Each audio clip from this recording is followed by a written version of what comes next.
Dalai Lama to learn more about the connections between religious and intellectual curiosity. I'm interested in the question of Tibetan independence. I read Freedom in Exile a long time ago, and it changed the way I thought about the world. I visited Tibet about 8 years ago, and I was fascinated by the culture. I never got to see him in India.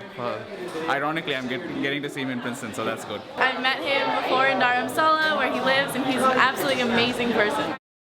You know, the Dalai Lama is just one of the great moral voices in the world right now. It's, you know, to everybody, you know, regardless of your religious tradition or absence of a religious tradition. He has just such a moral and an ethical voice that people listen to, and he's earned the respect of the globe. When the Dalai Lama agreed to come and speak here at Princeton, we invited him to speak about compassion, specifically about how to develop one's heart.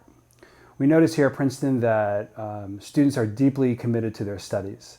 What the Dalai Lama has to offer to us is to consider developing compassion and developing our hearts.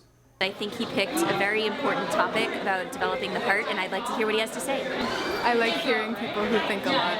I find him a really inspirational figure.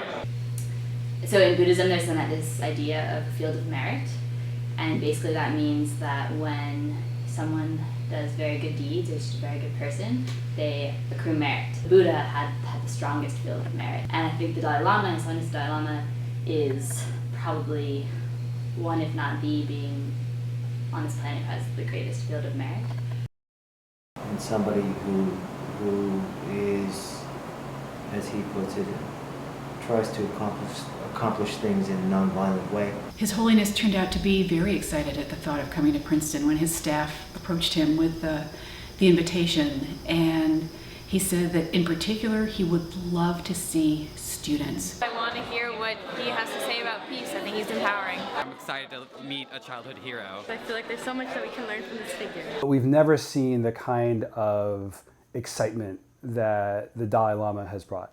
1,700 students lined up within an hour to get tickets to see him. He also really wanted to talk about service, which is very, very important to him.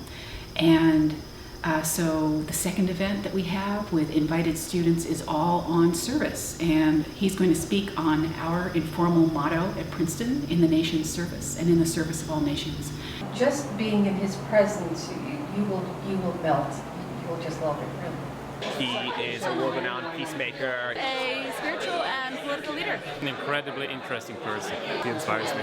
It's something I've always wanted to do. It's a once-in-a-lifetime opportunity. Thanks, Princeton.